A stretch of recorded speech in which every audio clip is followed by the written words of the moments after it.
it was cruising at 15-ish degrees most of the time. Okay. Well, that's why your mileage sucks. Crazy Taxi is now at Matt Happel's dyno, and it's going to get tuned. The Holley Sniper is going to get its base map checked and any changes made. We did talk about the cavitation and the sucking air that's going on with the fuel pump down here. With the fuel pump there, we'll get right back to Matt Happel and his tuning, but the giveaway for the 2002 Honda S2000 ends tonight. So click on the link in the description or buy a mug or a digital download, and you're automatically entered to win your very own S2000. Thank you so much for supporting Regular Car Reviews. You're helping us bring you great content every Monday. And now, back to Matt Happel and his tuning. The solution that Matt suggests, and I agree with him, is a complete tank replacement. A tank that was made for fuel injection. Internally baffled, internal fuel pump are your... Should I put this guy on? Yeah. Like internally baffled swap would be awesome. A surge tank is a great solution, but really not needed for this if you keep it low horsepower. Mm-hmm. We talked about how long will it survive.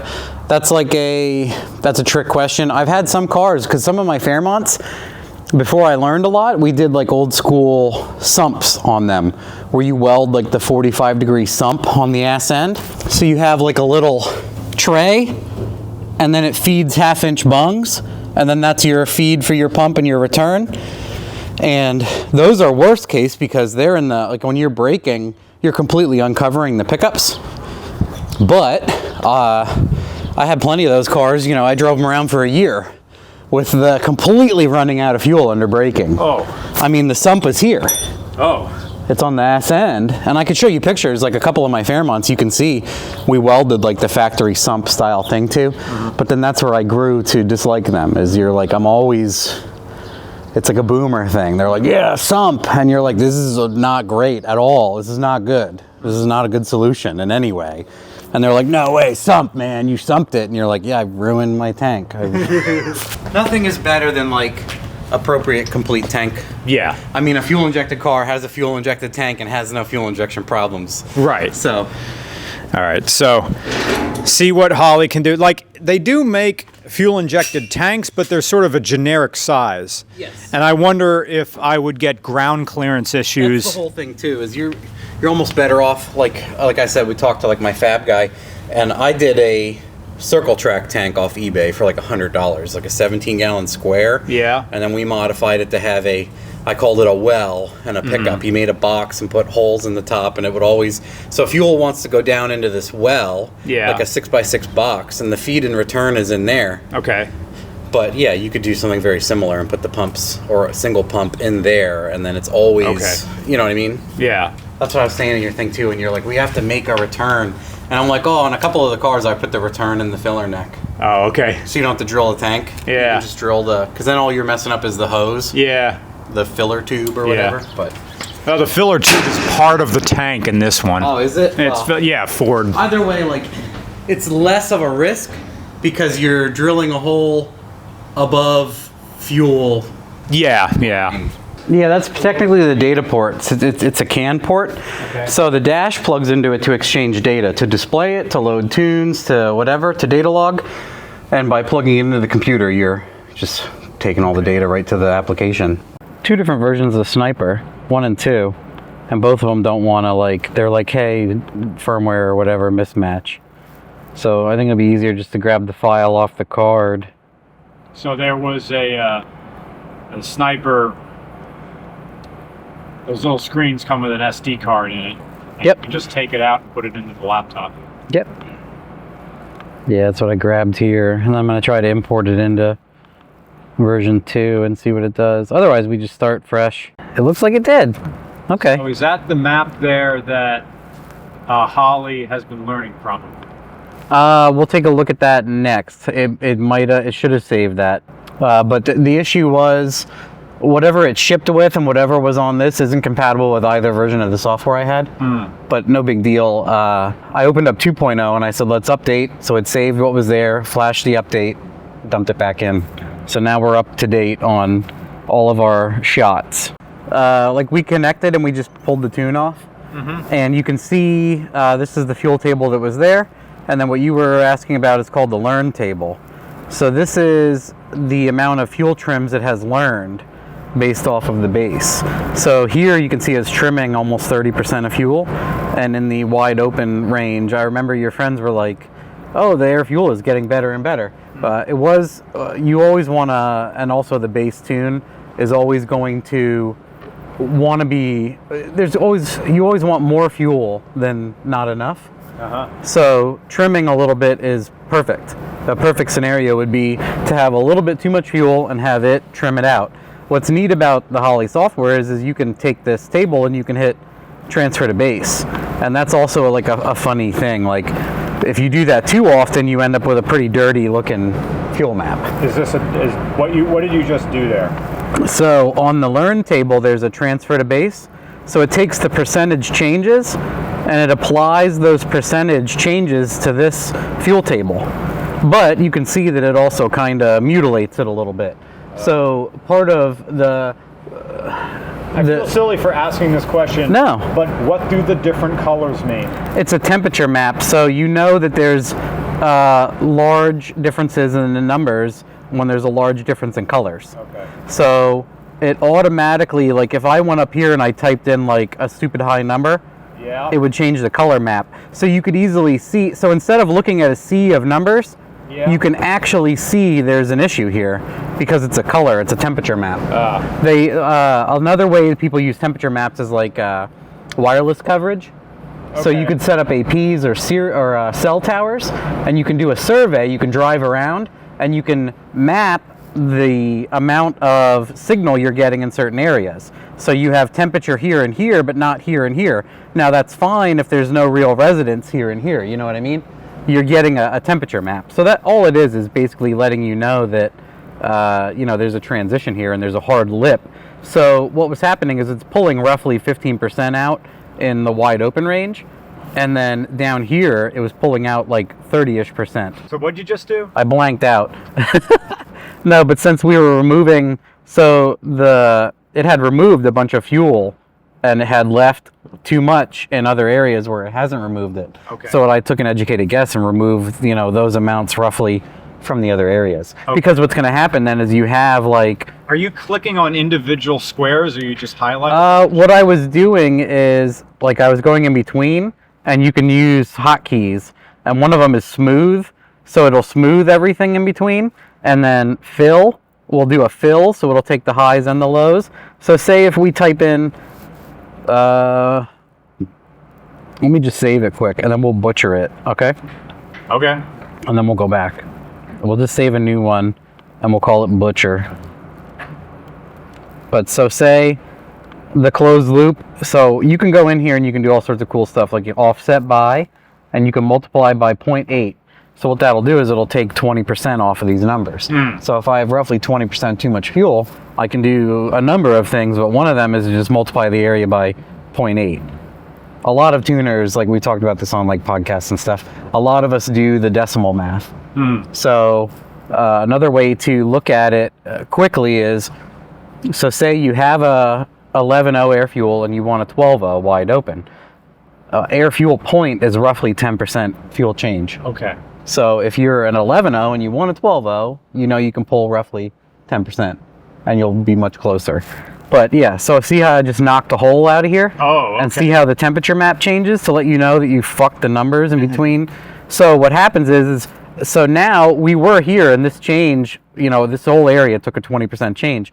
You can make the assumption that this area will take 20% changes and you can fix those quick. Or what you can do is leave them, like I said, leave a little bit too much fuel. And you can go from here to here and you can use that F key and it'll fill. So it'll interpolate 88 to 57 and 84 to 77. So if you hit F, watch what it does. It smooths that whole... Okay. So not even smooth. So what... In terms of like picture editing, I'm imagining the content fill in Photoshop. Yes, essentially it's filling the area. So you know that roughly this area and this area is good, but leaving giant ups and downs everywhere is not good. It's just going to make your fueling up and down. So an easy way to do that also is there's a smooth.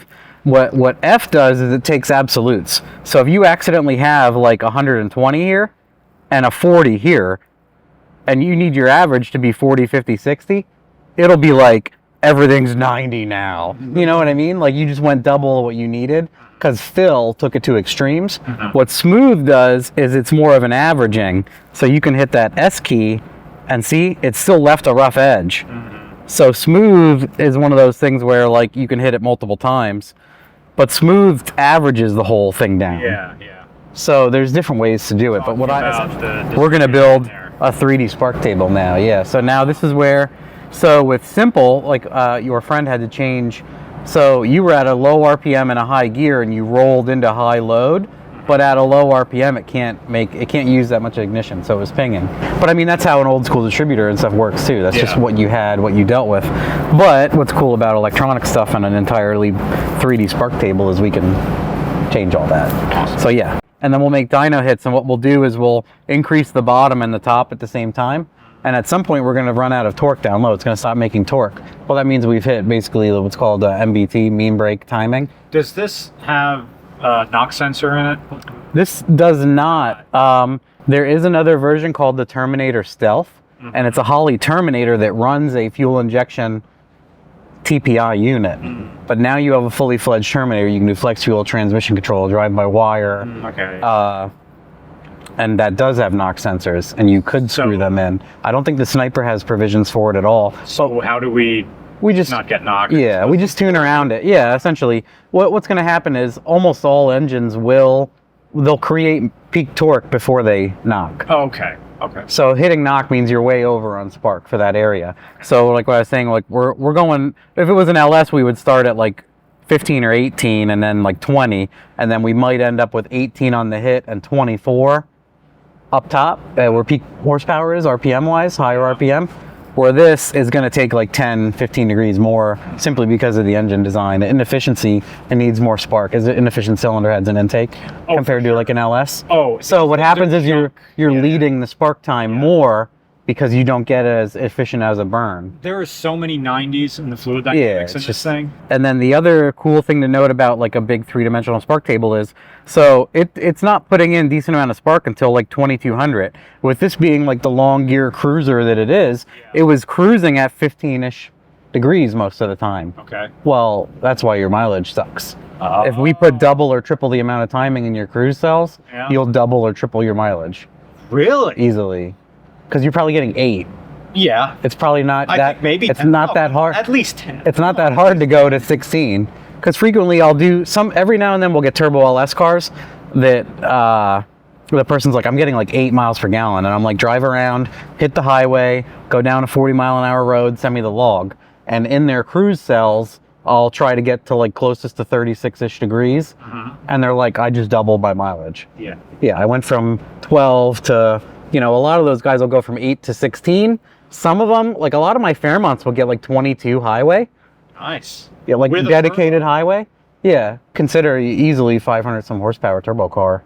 Wow. So like cruising at the highway with the 4-speed. At 65 miles an hour, now that I can actually see the tack, is turning 2,500 RPM. Oh, okay. Yeah, it's right where you're like right in between where it was getting decent amount of ignition.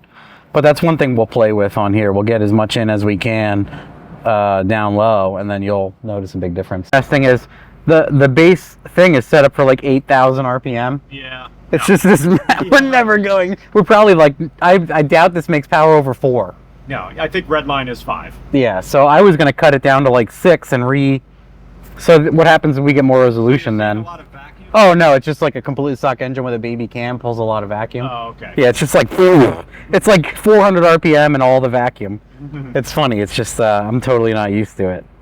I'm used to like no vacuum. You gotta run that brake booster that it doesn't have. Yeah. Whoever bought this car didn't buy the power brake, didn't get the power brake option.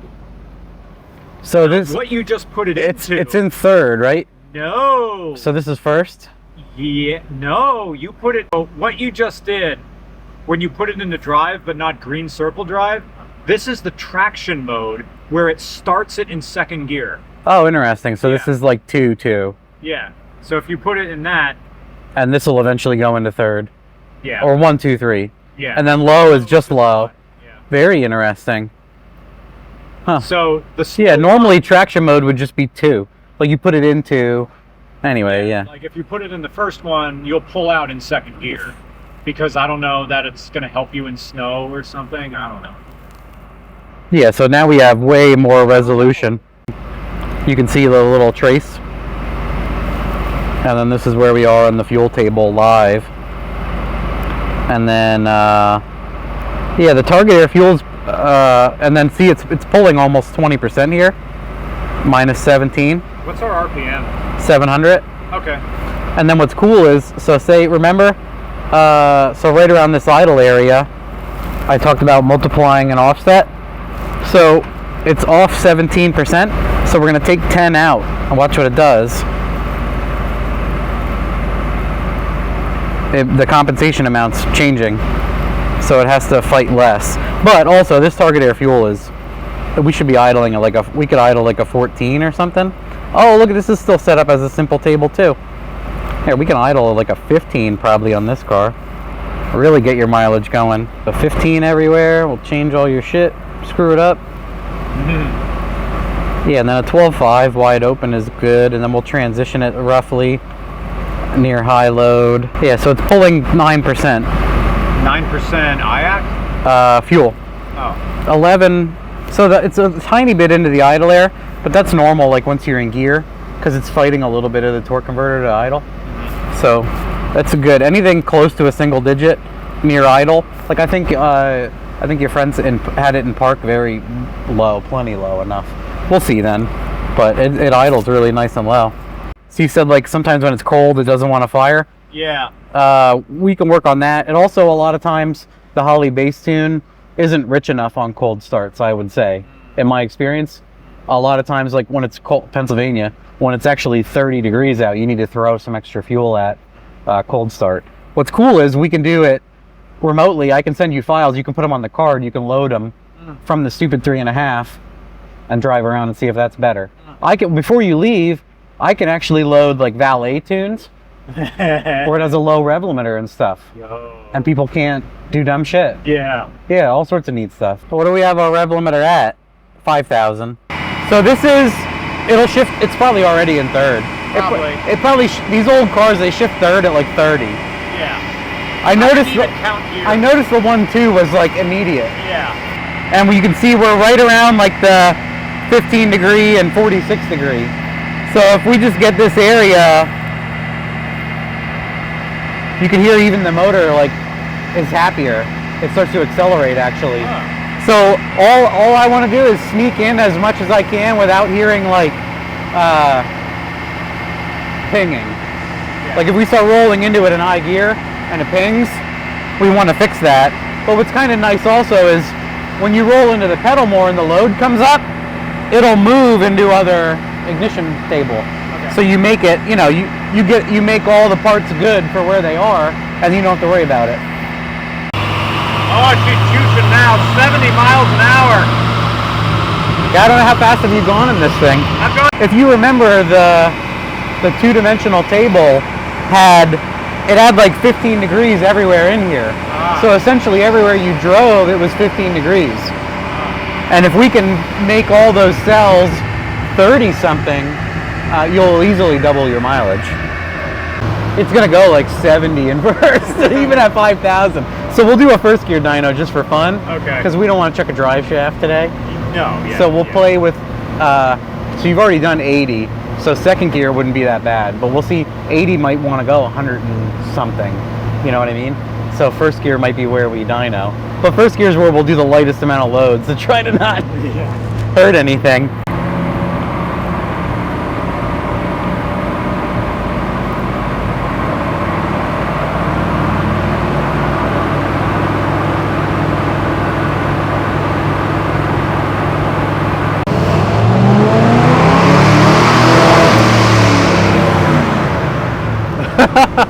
It hits the rev limiter pretty quick. I've never heard it make that noise before. Yeah, we'll have to do second. First is too short, actually. Oh, we had a decent air fuel. What I'll do is I'll roll into second at like 10 miles an hour before it shifts third at like 20 Yeah. and see if it'll just let me, see if it doesn't, in that it shouldn't, like you said, it should start in 2 and it shouldn't want to downshift. Because we don't want it like downshift, upshift, the whole dyno pull.